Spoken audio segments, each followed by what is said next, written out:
नमस्कार, सुप्रभात, स्वागत है आप सभी का। मैं हूं आपके साथ अमृता चौरसिया। आप देख रहे हैं सुबह 9 बजे। बुलेटिन में आज बात होगी, देश में कोरोना संक्रमण का जो मामला है वो भले ही 8 लाख के पार चला गया है, लेकिन राहत की बात यह है कि मरीजों के स्वस्थ होने की जो दर है वो भी 62% के ऊपर है। टेस्ट, ट्रैक और ट्रीट रणनीति पर राष्ट्रव्यापी स्तर पर सरकार का खासा जोर है। इसी के साथ आपको बताएंगे कि गृह मामलों की संसदीय स्थायी समिति की बैठक 15 जुलाई को होने वाली है, जिसमें देश में कोरोना की स्थिति को लेकर चर्चा होगी। उसके बाद ये समिति अपनी रिपोर्ट सौंपेगी। साथ ही आपको बताएंगे कि विभिन्न राज्यों में कोविड-19 की क्या स्थिति है और राज्य सरकारें अपने स्तर पर क्या क्या कदम उठा रही हैं। देंगे देश और दुनिया में कोविड-19 की स्थिति को लेकर पूरी जानकारी और इसके अलावा बेहद अहम खबरें भी। आइए शुरुआत करते हैं बुलेटिन की।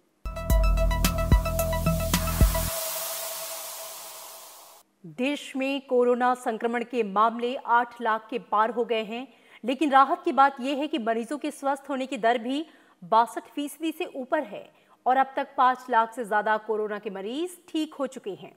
18 राज्यों और केंद्र शासित प्रदेशों में कोरोना से ठीक होने की दर राष्ट्रीय औसत से अधिक है। देश में राष्ट्रीय स्तर पर मृत्यु दर 2.72% दर्ज की गई है। ये दुनिया के कई अन्य देशों की मृत्यु दर से कम है। राष्ट्रीय स्तर पर मृत्यु दर घटकर 2.72% ही रह गई है, जबकि 30 राज्यों और केंद्र शासित प्रदेशों में मृत्यु दर राष्ट्रीय औसत से भी कम है। कोविड-19 से निपटने की तैयारियों में मृत्यु दर को कम रखने पर ध्यान दिया जा रहा है।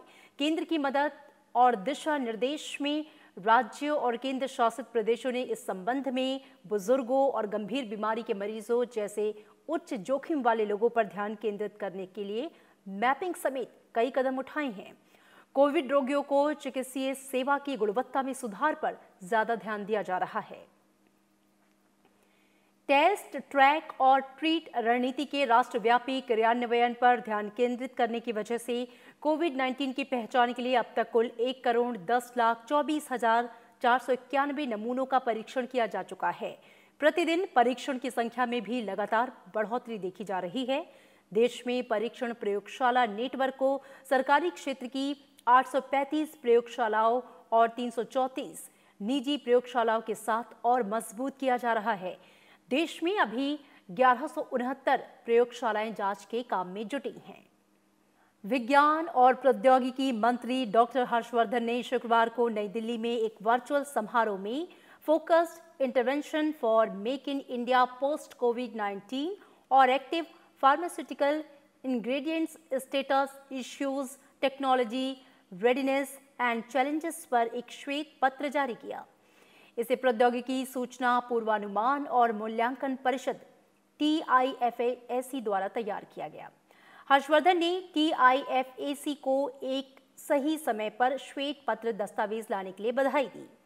जब भारत एक नए मंत्र स्थानीय चुनौतियों को वैश्विक चुनौतियों, नीति और प्रौद्योगिकी के विकास के साथ अर्थव्यवस्था को बढ़ावा देने के लिए कमर कस रहा है। उन्होंने कहा कि राष्ट्रीय अर्थव्यवस्था की प्रगति का मार्ग कृषि, इलेक्ट्रॉनिक्स, स्वास्थ्य, ICT और विनिर्माण के महत्वपूर्ण क्षेत्रों में नई अंतर्राष्ट्रीय भागीदारी और नई प्रौद्योगिकी प्रोत्साहन प्रदान करने के लिए नीतिगत समर्थन जैसे उपायों के माध्यम से आगे बढ़ेगा। उन्होंने कहा कि इसका उद्देश्य कोरोना संकट के बाद तकनीक का सदुपयोग कर अर्थव्यवस्था में सुधार और आत्मनिर्भर भारत के सपने को साकार करना है। केंद्र सरकार के प्रधान वैज्ञानिक सलाहकार विजय राघवन ने कहा कि भारत में कोविड-19 टीका विकसित करने वालों को कठिन मूल्यांकन प्रक्रिया से गुजरना होगा, जिससे किसी तरह का समझौता नहीं किया जाएगा। विजय राघवन ने दिल्ली स्थित think tank Vivekananda International Foundation में एक वेब सेमिनार को संबोधित करते हुए कहा कि किसी भी टीके को मानव पर परीक्षण के प्रथम चरण में 28 दिन लगते हैं और इसके बाद 2 और चरण के परीक्षण होते हैं। देश में औषधि नियामक ने भारत बायोटेक और जाइडस कैडिला को टीका परीक्षण की हरी झंडी दे दी है। विजय राघवन ने कहा कि अगर आज टीका उपलब्ध भी हो जाता है तो सर्वाधिक जोखिमग्रस्त व्यक्ति को प्राथमिकता देते हुए इसे हर किसी के लिए उपलब्ध कराने में 1 या 2 साल लग सकता है। Drug controller general of India ने कोरोना मरीजों के लिए एटोलिजुमब इंजेक्शन की अनुमति दे दी है। हालांकि DGCI ने यह साफ कहा है कि इसका इस्तेमाल बिल्कुल अंतिम स्थितियों में ही किया जाएगा, यानी कि साधारण संक्रमित मरीजों को इसका इस्तेमाल नहीं करना है। इसका इस्तेमाल गंभीर कोविड-19 रोगियों पर ही किया जाएगा।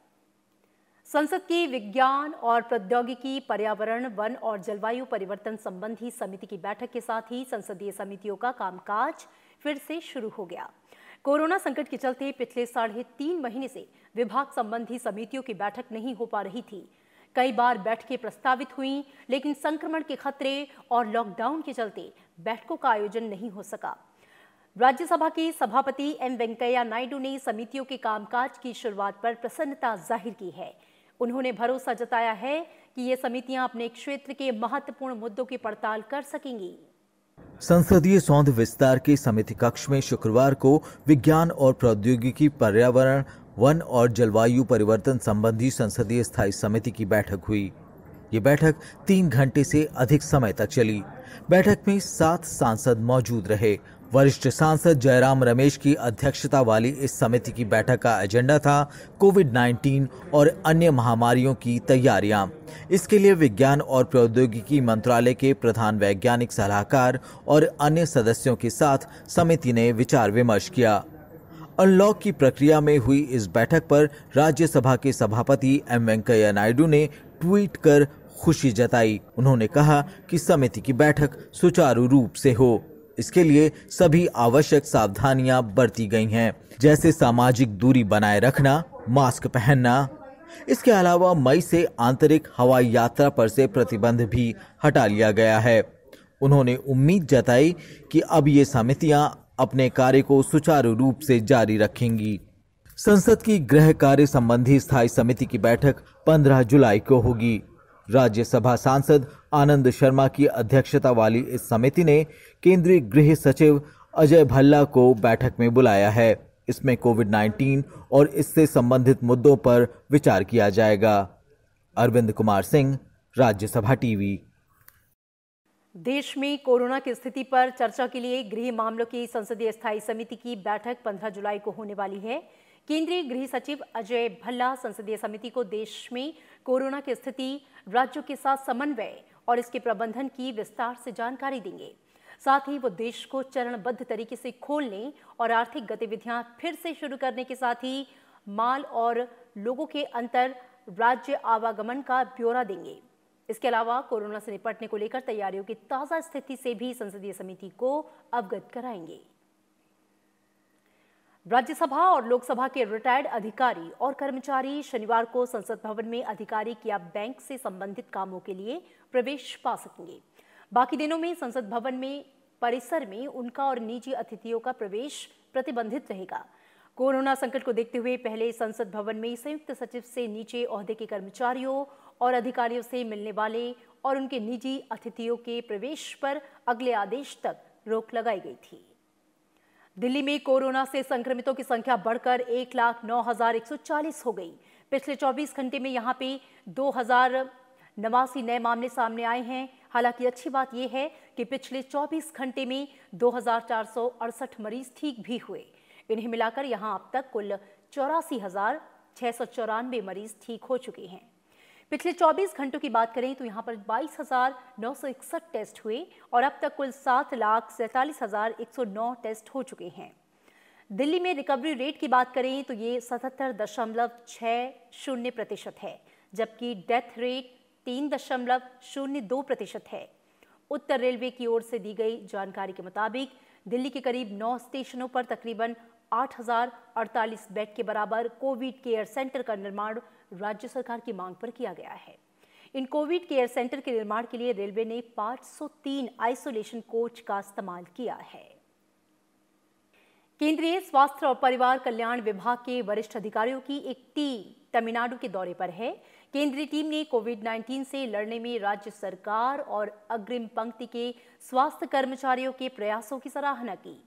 केरल में कोरोना के बढ़ते मामलों के बीच तिरुवनंतपुरम में 1 सप्ताह के लिए लॉकडाउन को बढ़ा दिया गया। वहीं कंटेनमेंट जोन में ट्रिपल लॉकडाउन लागू करने का आदेश दिया गया है।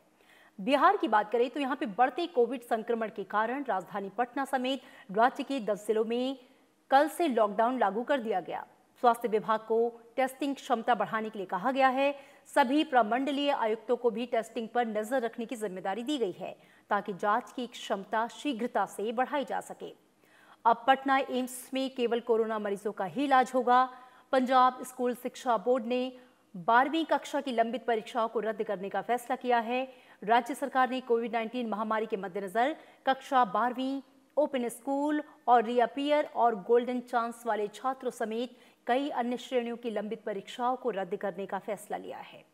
कर्नाटक की बात करें तो यहां पर उच्चतर शिक्षा विभाग ने कोविड-19 महामारी के कारण शैक्षिक वर्ष 2019-20 के लिए इंजीनियरिंग और डिप्लोमा पाठ्यक्रमों समेत सभी डिग्री और पीजी पाठ्यक्रमों के विभिन्न सत्रों के छात्रों को उत्तीर्ण करने का फैसला किया।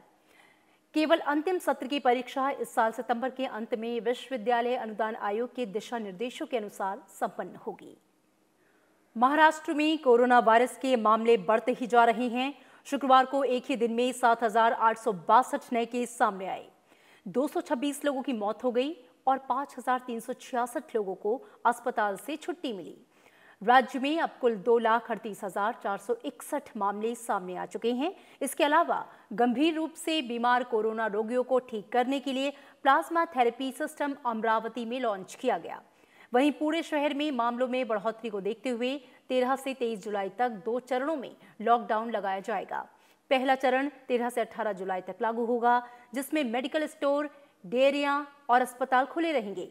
समाचार पत्रों को भी पाबंदी से दूर रखा गया है। दूसरा चरण 18 से 23 जुलाई तक चलेगा, जिसमें मेडिकल स्टोर, डेयरियों, अस्पतालों और आवश्यक सेवाओं को खुले रहने की अनुमति दी जाएगी। साथ ही कोरोना की वजह से कल्याण इलाके में 19 जुलाई तक लॉकडाउन बढ़ा दिया गया है। विश्व स्वास्थ्य संगठन ने मुंबई के सबसे बड़े स्लम एरिया धारावी में कोरोना वायरस की रोकथाम के लिए तारीफ की है। WHO के महानिदेशक टेड्रोस एडहानम ने कहा कि दुनिया भर में कई उदाहरण हैं जिन्होंने दिखाया है कि भले ही प्रकोप कितना भी ज्यादा हो, फिर भी इसे नियंत्रण में लाया जा सकता है।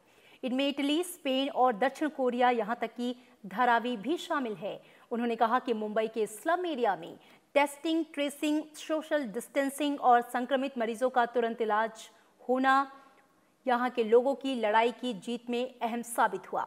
WHO महानिदेशक ने नेतृत्व, सामुदायिक भागीदारी और सामूहिक एकजुटता की आवश्यकता पर जोर दिया। उन्होंने कहा कि ऐसे देशों से जहां तेजी से विकास हो रहा है, जहां पे प्रतिबंधों में अब ढील दी जा रही है, लेकिन वहां पर मामले बढ़ने लगे हैं, हमें नेतृत्व, सामुदायिक भागीदारी और सामूहिक एकजुटता की बेहद जरूरत है। There are many examples from around the world that have shown that even if the outbreak is very intense, it can still be brought back under control. And some of these examples are Italy, Spain, South Korea, and even in the Harvey, a densely packed area in the mega city of Mumbai, a strong focus on community engagement and the basics of testing, tracing, isolating, and treating all those that are sick is key to breaking the chains of transmission. दुनिया भर में corona virus का संक्रमण तेजी से फैलता जा रहा है। विश्व में कोरोना के संक्रमित लोगों की संख्या अब 1,24,46,000 के पार हो चुकी है, जबकि 5,58,000 से ज्यादा लोग अपनी जान गंवा चुके हैं। कोरोना मामलों में पहले नंबर पर अमेरिका है, जहां पर अब तक 31,17,000 से ज्यादा लोग संक्रमित हो चुके हैं और 1,33,900 से ज्यादा की मौत हो चुकी है। वहीं दूसरे नंबर पर ब्राजील है। ब्राजील में अब तक 18 लाख से ज्यादा लोग महामारी की चपेट में आ चुके हैं। साथ ही देश में कोरोना से मरने वालों की संख्या 70,300 से ज्यादा हो चुकी है। प्रधानमंत्री नरेंद्र मोदी ने कल मध्य प्रदेश के रीवा जिले में तैयार रीवा अल्ट्रा मेगा सोलर परियोजना राष्ट्र को समर्पित की। ये परियोजना दुनिया की सबसे बड़ी सौर परियोजनाओं में से एक है, जिसे 2.5 साल के रिकॉर्ड समय में पूरा किया गया। 750 मेगावाट क्षमता वाली इस परियोजना का उद्घाटन वीडियो कॉन्फ्रेंसिंग के जरिए किया गया। इस मौके पर प्रधानमंत्री ने कहा कि सौर ऊर्जा आज ही नहीं बल्कि 21वीं सदी की ऊर्जा जरूरतों का एक बड़ा माध्यम होने वाला है, क्योंकि सौर ऊर्जा श्योर, प्योर और सिक्योर है। प्रधानमंत्री नरेंद्र मोदी ने शुक्रवार को रीवा सोलर पार्क का लोकार्पण किया। बिजली की आत्मनिर्भरता के मामले में सौर ऊर्जा पर जोर देते हुए प्रधानमंत्री ने कहा कि सौर ऊर्जा आने वाले समय में बहुत बड़ी भूमिका निभाने वाली है और केंद्र सरकार भारत की इसी ताकत को विस्तार दे रही है। सौर ऊर्जा श्योर है, प्योर है और सिक्योर है। श्योर इसलिए क्योंकि ऊर्जा के बिजली के दूसरे स्रोत खत्म हो सकते हैं, लेकिन सूर्य सदा सर्वदा पूरे विश्व में हमेशा ही चमकता रहेगा। प्रधानमंत्री ने कहा कि भारत के लिए अर्थव्यवस्था और पर्यावरण दो पक्ष नहीं बल्कि एक दूसरे के पूरक पक्ष हैं। प्रधानमंत्री ने कहा कि सभी तक पर्याप्त बिजली भी पहुंचे और पर्यावरण, हवा, पानी भी शुद्ध बने रहें। इसी सोच के साथ निरंतर काम किया जा रहा है। दुनिया की, समग्र मानवता की भारत से इसी आशा, इसी अपेक्षा को देखते हुए हम पूरे विश्व को जोड़ने में जुटे हुए हैं। इसी सोच का परिणाम आईसा यानी इंटरनेशनल सोलर अलायंस, आईसा, इसका हमने निर्माण किया है। वन वर्ल्ड, वन सन, वन ग्रिड के पीछे की यही भावना है। 750 मेगावाट बिजली उत्पादन की इस परियोजना से 24% बिजली दिल्ली मेट्रो को दी जा रही है। बाकी 76% बिजली का इस्तेमाल मध्य प्रदेश में होगा। Bureau report, Rajya Sabha TV. इसी के साथ यहां पर रुकेंगे एक छोटे से ब्रेक के लिए। आप देखते रहिए राज्यसभा टीवी।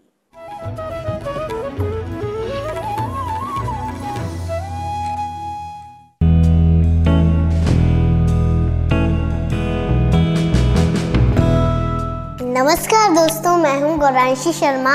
मेरे मन में एक विचार आ रहा है कि कोरोना फैल गया और एक लॉकडाउन हो गया और हम घर पे बंद हो गए हैं और है ना, स्कूल भी नहीं जा पा रहे, खेलने नहीं जा पा रहे। मैंने भगवान जी से पूछा कि मेरे पास भगवान जी ने कितनी सारी चीज़ें हैं। मैं टीवी भी देख सकती हूँ, अपने टॉयज के साथ खेल भी सकती हूँ, पानी भी पी सकती हूँ, खाना भी खा सकती हूँ, बहुत कुछ करती हूँ। लेकिन उन लोगों का क्या, जिनके पास कुछ भी नहीं है, वो कैसे रह रहे होंगे, वो कैसे खा रहे होंगे। आज मैं आपसे एक प्रॉमिस लेना चाह रही हूँ कि आपके आसपास कोई हो जिनके पास कुछ नहीं हो, खाने पीने का कुछ नहीं हो, कपड़े नहीं हो, उनको ज़रूर दीजिए। तो आप करोगे अपना प्रॉमिस पूरा मेरे से। जाते जाते मैं आपको एक गाना सुनाती हूँ। नन्ना मुन्ना राई हूँ, देश का सिपाही हूँ, बोलो मेरे संग जय हिंद जय हिंद जय हिंद जय हिंद जय हिंद जय हिंद, भारत माता की जय।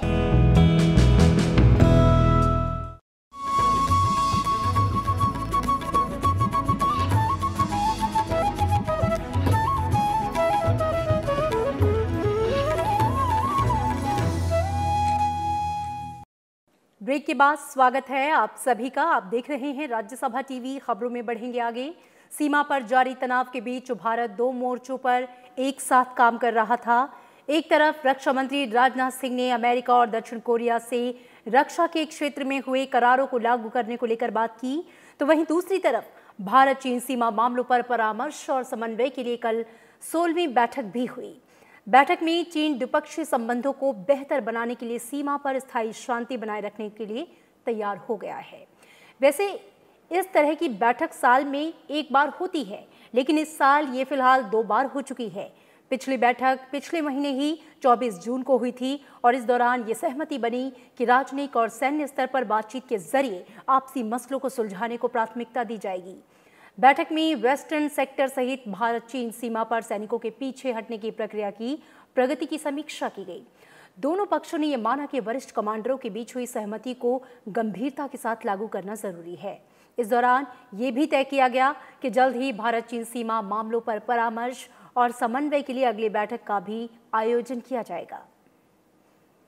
उपराष्ट्रपति एम वेंकैया नायडू ने कल दिल्ली विश्वविद्यालय के अधिकारियों को सलाह दी कि वे विभिन्न शिक्षणेतर गतिविधियों के लिए आरक्षण से संबंधित निर्णय की समीक्षा करें और प्रतिभाशाली कलाकारों के लिए सीटें निर्धारित करते हुए आरक्षण की वर्तमान प्रक्रिया को जारी रखें। सांसदों और प्रमुख कलाकारों से इस विषय पर कई अनुरोध प्राप्त करने के बाद उपराष्ट्रपति ने ये सुझाव दिया। दिल्ली विश्वविद्यालय के उपकुलपति और दिल्ली विश्वविद्यालय के कॉलेजों के डीन ने कल सुबह दिल्ली विश्वविद्यालय के कुलाधिपति उपराष्ट्रपति एम वेंकैया नायडू से उनके निवास पर मुलाकात की। उन्होंने उन्हें विश्वविद्यालय के कॉलेजों में प्रथम वर्ष के प्रवेश के लिए विभिन्न शिक्षणेतर गतिविधियों के तहत आरक्षण समेत कई मुद्दों से अवगत कराया। इससे पूर्व मानव संसाधन विकास मंत्रालय के सचिव ने भी उपराष्ट्रपति को इस विषय के बारे में जानकारी दी थी। इस दौरान उपराष्ट्रपति को ओपन बुक परीक्षा प्रणाली के बारे में भी जानकारी दी गई और रजिस्ट्रार, परीक्षा नियंत्रक, लाइब्रेरियन, कॉलेजों के प्राचार्यों और अन्य अधिकारियों की लंबित नियुक्तियों को भरने के विषय में भी अवगत कराया गया। उपराष्ट्रपति ने ये सलाह दी कि विश्वविद्यालय अपने परीक्षा कैलेंडर को जल्द से जल्द तय करें और रिक्त पदों पर नियुक्तियां करें। कोरोना वायरस संक्रमण की स्थिति के बीच राष्ट्रीय मुक्त विश्वविद्यालय शिक्षा संस्थान ने अपनी 10वीं और 12वीं कक्षा की परीक्षाएं रद्द कर दी हैं। मानव संसाधन विकास मंत्रालय ने यह भी बताया कि अब रिजल्ट मूल्यांकन योजना को आधार बनाते हुए घोषित किया जाएगा। मानव संसाधन विकास मंत्री रमेश पोखरियाल निशंक ने इस संबंध में घोषणा करते हुए ट्वीट किया कि छात्रों के स्वास्थ्य और उनके हितों को ध्यान में रखते हुए सभी निर्णय लिए गए हैं।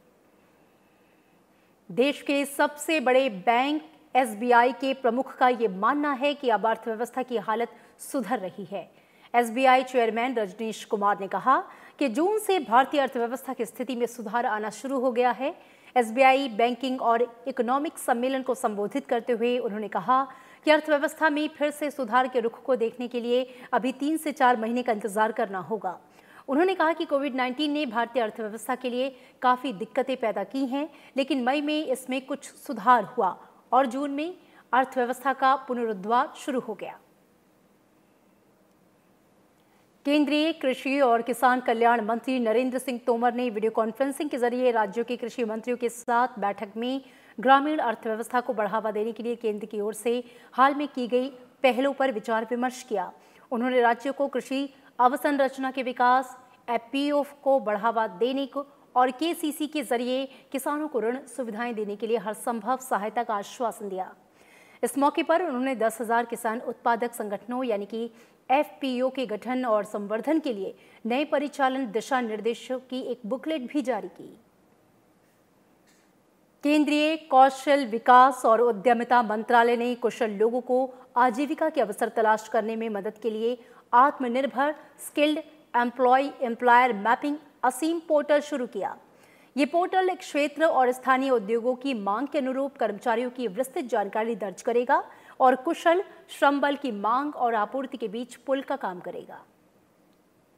केंद्रीय उत्तर पूर्व क्षेत्र विकास राज्य मंत्री जितेंद्र सिंह ने कहा कि कोविड महामारी के बाद बांस क्षेत्र भारत की अर्थव्यवस्था के महत्वपूर्ण घटकों में से एक होगा। उन्होंने बेत और बांस प्रौद्योगिकी केंद्र CBTC के विभिन्न समूहों और बांस व्यापार से जुड़े लोगों के साथ एक वेबिनार को संबोधित करते हुए कहा कि बांस पूर्वोत्तर क्षेत्र में आत्मनिर्भर भारत अभियान को आगे बढ़ाएगा।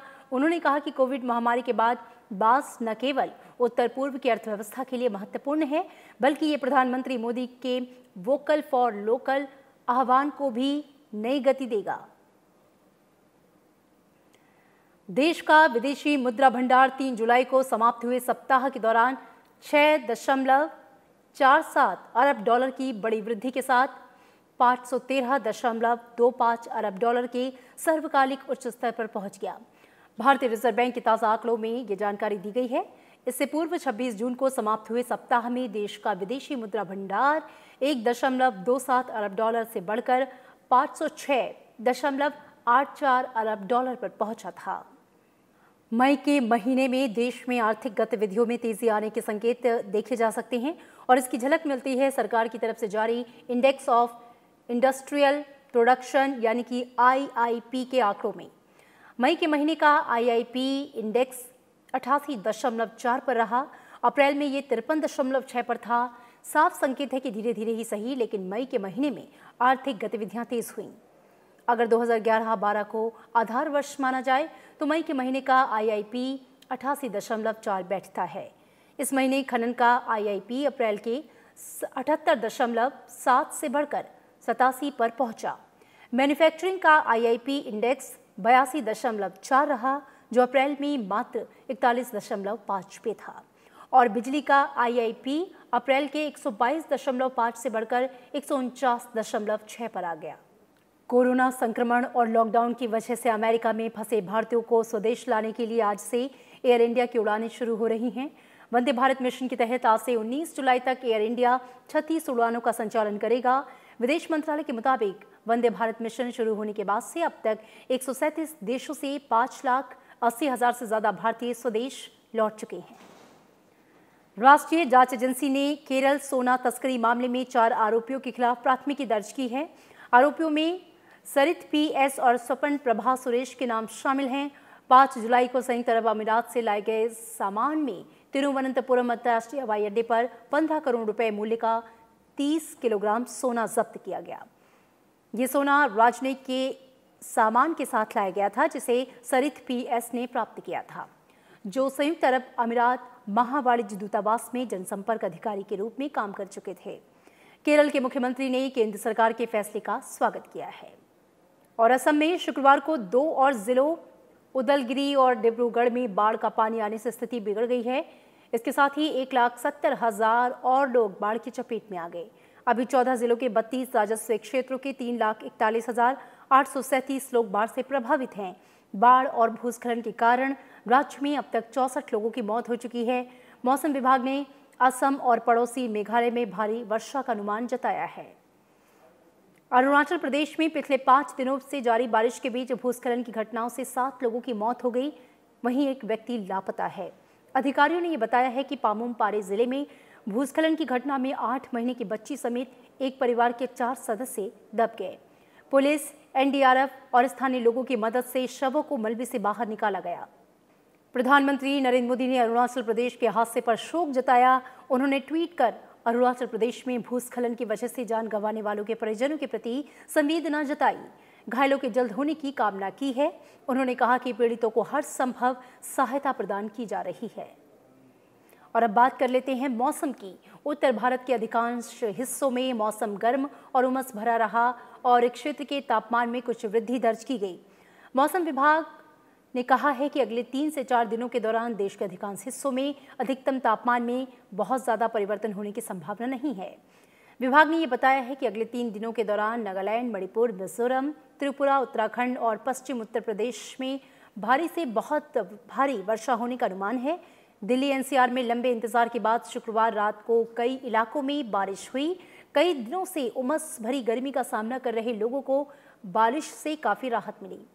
बिहार के मध्य और उत्तरी भाग में मौसम विभाग के पूर्वानुमान के मुताबिक रविवार तक के लिए भारी बारिश और वज्रपात का रेड अलर्ट जारी किया गया है। इधर पूर्वी उत्तर प्रदेश में आसमान में घने बादल छाए हैं।